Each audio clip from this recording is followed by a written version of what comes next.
Boa tarde, com a graça e a paz de Jesus, nosso Salvador.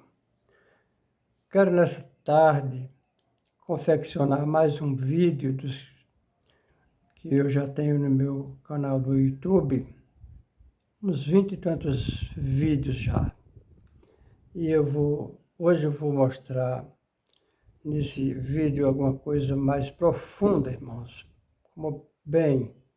A ciência e a tecnologia avançada que está hoje, já profetizada no tempo dos profetas do Velho Testamento e no Novo Testamento também. Há 4.000 anos atrás ou até mais. Vou mostrar para vocês alguma parte. E os mistérios da palavra. Porque a palavra de Deus não é de particular interpretação, prezados. Não é com curso de teologia que se entende os mistérios. Tudo bem que estudar é bom, tem que estudar. Hoje quem não tem estudo, quem não tem um curso técnico, quem não tem uma formatura para um advogado, um engenheiro, outra formatura, você vai passar fome. Estudo é importante, inclusive para você fazer uma leitura mais correta, respeitando todas as vírgulas, pontos, sinais. A leitura é importante, mas para você discernir os mistérios do Evangelho, só o Espírito Santo pode dar para o homem, entendeu? E mais ninguém. Porque tem mistérios, é muito mistérios. Eu vou mostrar para vocês aqui alguma coisa a respeito de mistérios, porque Jesus veio ao mundo foi para ensinar o povo. E ele recomendou aos seus apóstolos para ensinar, de casa em casa, para a pessoa ter conhecimento.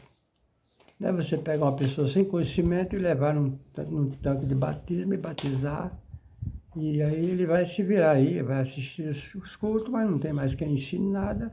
As pregações é somente quase total pelo prazer da pessoa que está pregando, né, irmãos? E às vezes como convém àquela instituição. Então, nessa tarde, prestem bem atenção. Eu quero explicar para vocês, primeiramente, sobre os mistérios. Começando por Lucas, capítulo 8, verso 10, Jesus disse assim, e disse, a vós é dado conhecer os mistérios do reino de Deus, mas aos outros por parábolas, para que vendo não vejam e ouvindo não entendam. Está em Isaías, diversos locais de Isaías, inclusive Isaías 62. Irmãos, então, é estes os mistérios. Aos Romanos, capítulo 16, versículo 25, ora, aquele que é poderoso para vos confirmar, segundo o meu evangelho, a pregação de Jesus Cristo, conforme a revelação do mistério de Deus. Desde os tempos eternos, esteve oculto, mas que se manifestou agora e se notificou pelas escrituras dos profetas, segundo o mandamento de Deus eterno, a todas as nações para a obediência da fé. Preste atenção. 1 Coríntios 2,7. Mas falamos a sabedoria de Deus oculta em mistério, a qual Deus ordenou antes dos séculos para a nossa glória. 1 Coríntios 13:2. Fala em língua, fala de mistério. É tanto que não é certo numa reunião, no culto, falar muitas pessoas em línguas, é meio descontrolado. A ordem é de falar 2 ou 3 e haja intérprete. 1 Coríntios capítulo 15, 51. Eis aqui vos digo um mistério. Na verdade, nem todos dormiremos, mas todos seremos transformados no abrir e fechar de olhos, ante a última trombeta. Aleluia. Efésios capítulo 1, 9. Descobrindo nós o mistério da sua vontade, segundo o seu beneplácito que propusera em si mesmo. Efésios 3, 3, 4. Como me foi este mistério manifestado pela revelação, como acima um pouco vos escrevi. Efésios 3, 9. Demonstrar a qual seja a dispensação do mistério que desde os séculos esteve oculto em Deus que tudo criou. Efésios 5:32. Grande é este mistério, digo, porém, a respeito de Cristo e da Igreja. Efésios 6:19. E por mim, para que Paulo pedindo oração por todos e para ele, para que me seja dada no abrir da minha boca a palavra com confiança para fazer notório o mistério do Evangelho. Colossenses 1, 26, 27. O mistério que esteve oculto desde os séculos e em todas as gerações e que agora foi manifesto aos seus santos, aos santos. Apocalipse 17, 5. Na sua testa estava escrito um nome mistério, a grande Babilônia, a mãe das prostituições e abominações da terra. O verso 7 fala da besta que, com 7 cabeças e 10 chifres, as cabeças são homens que têm domínios mundiais, com rigor. Os chifres são poder, são sinônimo de grande poder, chifradas, o castigo para a humanidade que não aceita os sinais da besta. Essa parte dos mistérios da palavra, irmãos, estou mostrando para vocês. E muitas pessoas, irmãos, por se adiantarem muito nas escrituras, querendo ter conhecimento, e começam a querer modificar as coisas, mas não pode, irmão. Mas a escritura foi escrita, traduzida para os gregos, depois para a Itália, depois para a Alemanha, depois para a língua espanhola, depois para português. E nessas tantas traduções ficou muita coisa pelo meio do caminho que eles modificaram. Olha, prezados, o que ficou aqui para nós é o suficiente para a nossa salvação. O que tem aqui dentro não importa. Quem fez alguma trambicada aqui, tirou alguma coisa aqui, aumentou alguma coisa lá, vai pagar naquele dia, irmãos. Como está escrito em 4 de Deuteronômio, 30 de Provérbios, versículo 4, e 22 de Apocalipse. Então vai pagar. Nós vamos mostrar aqui para vocês algumas profecias dos profetas do Velho Testamento e também do Novo. Inclusive tem muita coisa aqui. Então, no livro de Jó, capítulo 20, versículo 6, diz assim: ainda que a sua altura suba até os céus e a sua cabeça chegue até as nuvens, como o seu próprio esterco perecerá para sempre. E os que o viam dirão: aonde está?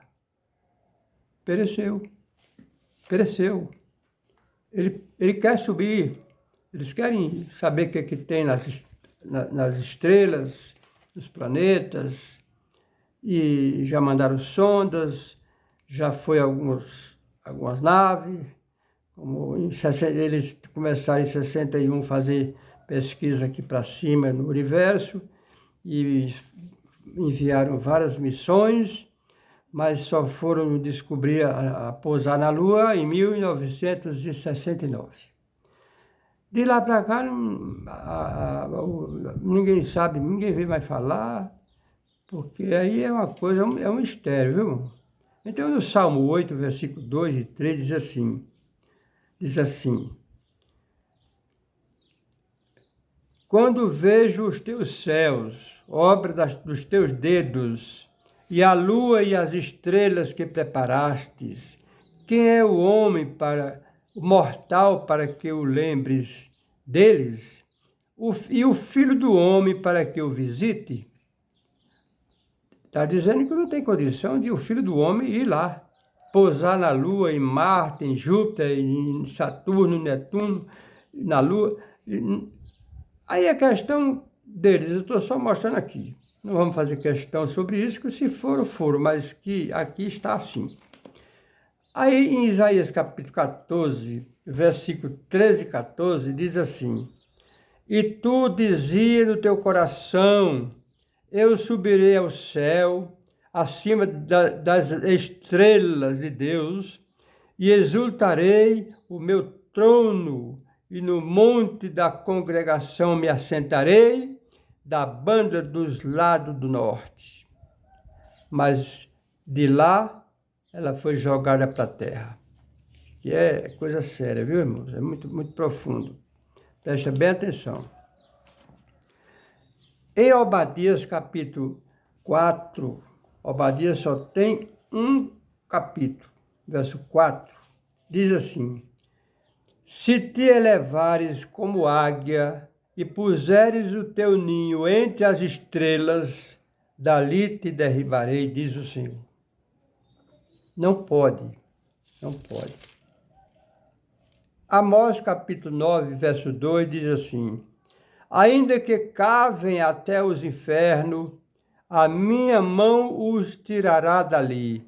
E se subires ao céu, dali os farei descer. Não fica lá, irmãos. Não fica lá. Então você está prestando atenção. Obadias eu já li aqui. Se te elevares como águia, que a águia é o pássaro que voa mais alto, ele sobe acima das nuvens, e puseres o teu ninho entre as estrelas, dali te derribarei, diz o Senhor. Olha as profecias. Em Isaías capítulo 60, capítulo 60, verso 8, diz assim: quem são estes que vêm voando como nuvens e como pombas às suas janelas? Perguntando, quem é ele? Quem é que voa igual às nuvens, irmãos? É avião. Avião que voa igual às nuvens. Os pássaros têm que balançar as asas, né? Bater as asas. Ele aguenta aí 1 hora, 2 horas parado as asas, mas ele depois tem que bater para poder preencher o oxigênio. Entendeu? Presta bem atenção. Aqui. Versículo 8. Versículo 8. Quem são estes que vêm voando como nuvens e como pombas às suas janelas? Certamente as ilhas me aguardarão, e primeiros navios de Tarsis, para trazer teus filhos de longe, olha os navios, a tua prata e o teu ouro, com eles na santificação do Criador. São profecias sobre avião. Profecia sobre carro, eu já falei? Não, vou falar agora. Aqui. Preste bem atenção. Obadias eu já expliquei. Agora vamos à profecia dos carros. Naum, capítulo 2, 4. Naum 2, 4. Os carros se enfurecerão nas praças, chocar-se-ão pelas ruas. O seu parecer é como o de tochas, e correrão como relâmpago. Dá para você pensar que precisa as escrituras sagradas acompanhar a ciência e a tecnologia que tem aí no mundo? Se já foi profetizado há mais de 4.000 anos atrás. Essa profecia aqui tem 3.000 e tantos anos, irmão. Essa profecia. E eu já pesquisei a respeito dos aparelhos que vão à Lua. Mas depois eu vou procurar para mostrar para vocês. Então preste atenção aqui. Ó. Os carros se enfurecerão nas praças, chocar-se-ão pelas ruas, o seu parecer é como o de tochas e correrão como relâmpago. Tá certo? Aí Isaías capítulo 60, que eu não li, eu não mostrei para vocês ainda, mas Isaías 60, versículo 8. Eu não li, parece que eu não li todo, irmão, direitinho, mas vou agora de novo aqui. Quem são estes que vêm voando como nuvens e como pombas às suas janelas? Aí já li, tá certo. Então tá certo. Vamos agora a Obadias capítulo 4. Obadias, versículo 4. Só tem um capítulo. Se te elevares como águia e puseres o teu ninho entre as estrelas, dali te derribarei, diz o Senhor. Pronto. Então, irmãos, Naum fala dos carros. Aí nós viemos aqui em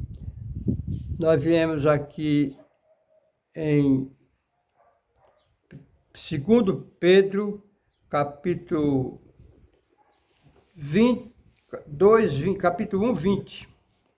Vamos olhar aqui.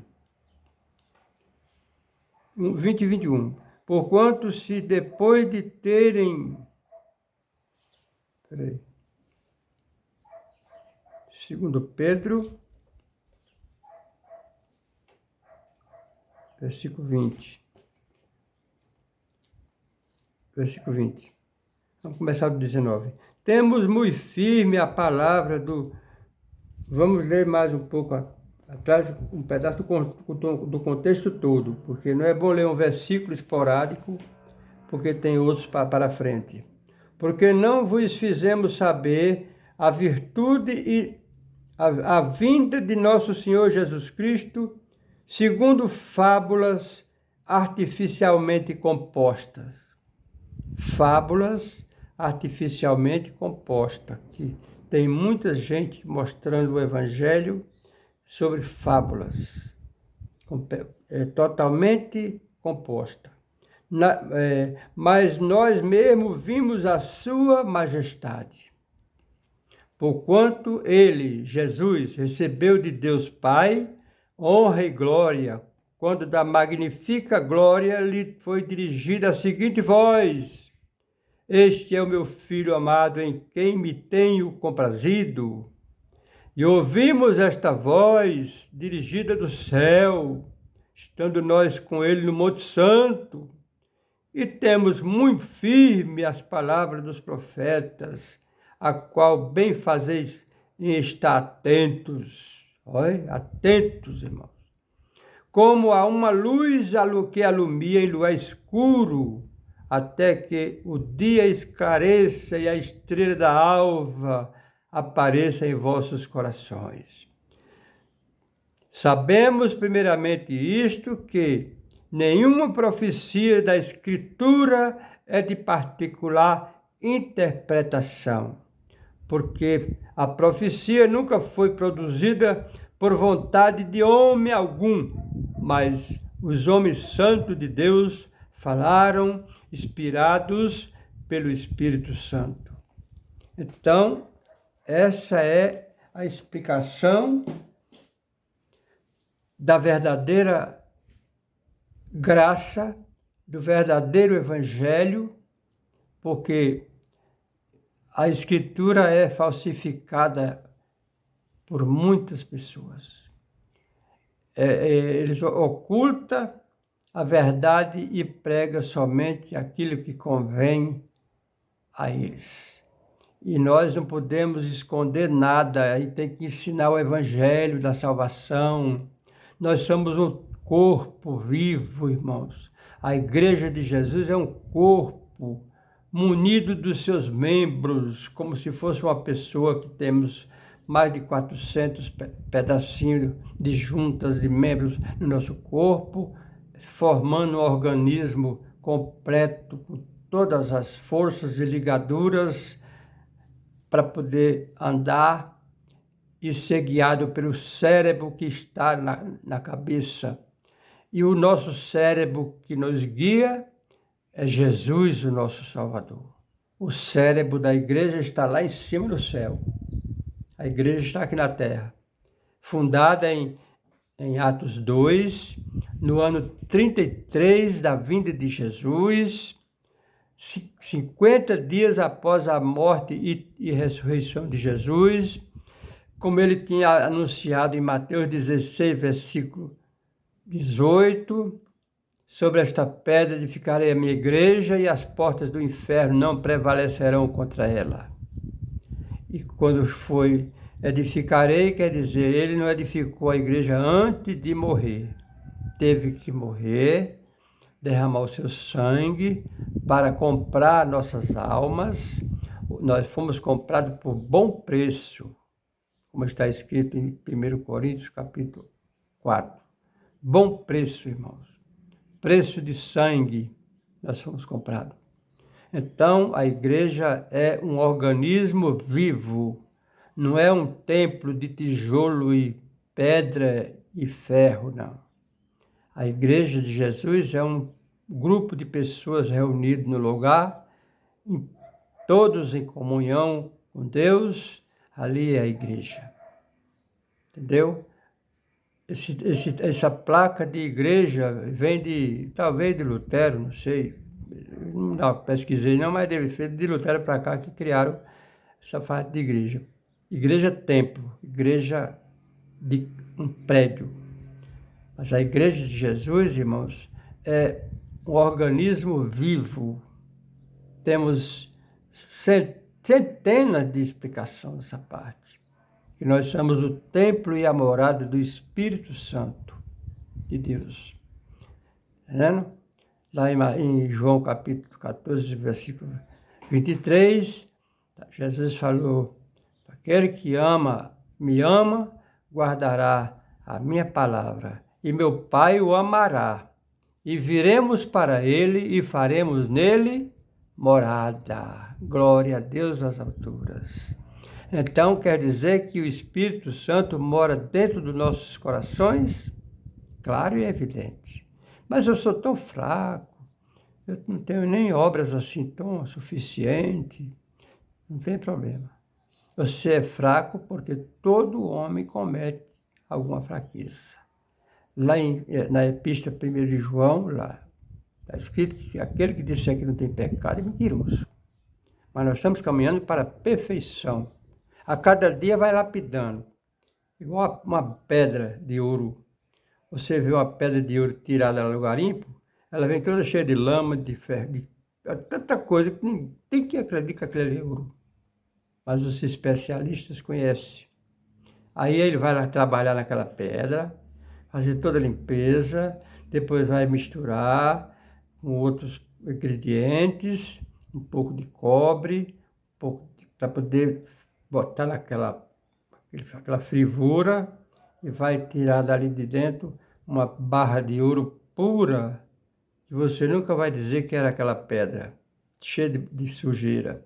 Então nós viemos para a graça, nós aceitamos Jesus, todo melado, todo sujo de pecado, tanta coisa ruim, de vícios, de violência. Aqui Jesus chamou e começa a lapidar, começa a preparar, e ele vai se aproximando da morte, até o último dia da morte ele já está pronto, aí vai para o cemitério, para a cova, e no dia do arrebatamento da igreja, no soar da última trombeta, como nós falamos em 1 Coríntios capítulo 15. Não precederemos os que dormem, mas seremos transformados num abrir e fechar de olho. Então, nessa tarde, foi essa parte que Deus preparou para nós, porque tem pessoas que acham que deve acompanhar um pouco. Tem coisa muito dura no Evangelho de Jesus. Já não dizemos na lei, porque a lei era a lei de condenação mesmo. Quem transpassasse o sábado era apedrejado e morto. Quem adulterasse com a mulher do próximo, morria ele e a mulher. Morria o prostituto e a prostituta, ela morria apedrejado. Jesus veio com outra forma de lei, irmãos. Hoje ele é misericórdia, salvou muita gente que estava destinada à morte. Foi trazida uma mulher apanhada no flagrante de adultério e diz, agora nós pega Jesus. Ele vai ter que esclarecer agora se ele conhece a coisa mesmo. Moisés mandou que essas mulheres que pegadas nesse flagrante era apedrejada. O que você diz? Jesus nunca se atribulou, nunca se apressou para falar. Calmo ficou, não falou uma palavra. E eles insistindo, vamos, mestre, bora. Diga agora, se saia dessa. Como quem diz, se saia dessa. E ele começou a escrever no chão, na areia, com o dedo. E se ergueu e disse, qualquer de vocês que tiver limpo sem pecado, atire a primeira pedra nessa mulher. E abaixou-se também novamente, escrevendo na areia. Quando ele levantou a cabeça, não tinha nenhum deles. E ele perguntou, mulher, cadê teus acusadores? Ninguém te condenou? Ela disse, ninguém, senhor. Ela disse, bom, agora ele vai me condenar. Nem eu tampouco te condeno, vá e não peques mais. Glória ao nome do Salvador. Que maravilha, né, irmão? Que personalidade eterna é Jesus, né, irmão? Que maravilha. Então ele tolera nós às vezes também faz besteira, tem que não faça, mas uma palavra mal colocada, logo você se reconcilia. Porque o que você fizer de fraqueza durante o dia, à noite, você tem que reconciliar com ele, para não acumular. Porque o pecado consumado gera morte. Então, vai pedindo perdão, Pai, vai chorar nos pés de Deus, Senhor, eu cometi falei uma palavra que não foi acertada, mas eu te peço, Pai, perdoe em nome do teu Filho, Jesus. Ele perdoa na hora. Perdoa, irmão, abraça e acaricia as pessoas, não é violento, não trata com leviandade. Ah, meu irmão, a caridade é uma coisa santificada. Vamos procurar trabalhar no Evangelho, irmão, sem templo, sem CNPJ. Não, a Igreja de Jesus não precisa de CNPJ, porque CNPJ é como se fosse uma empresa, irmão. A religião, quando cresce, ela tem que empregar gente para cuidar. A limpeza, na manutenção dos prédios. Ninguém pode fazer manutenção toda a vida, porque tem sua família para dar comida. Então, o que a igreja faz? A igreja tem liberdade pela Receita Federal de assinar a carteira das pessoas, porque é uma empresa.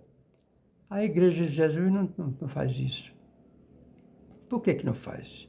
Aonde tem dinheiro, ali tem olho grosso, ali pode surgir alguma coisa, né? Algum desvio, alguma mão lá, Mas como aqui nós trabalhamos no mesmo modelo dos apóstolos, a coleta que nós fazemos aqui é quando tem uma necessidade entre a nossa comunidade, tem necessidade de alguém que está passando necessidade, está doente, não está podendo trabalhar, uma viúva, os órfãos, as pessoas necessitadas.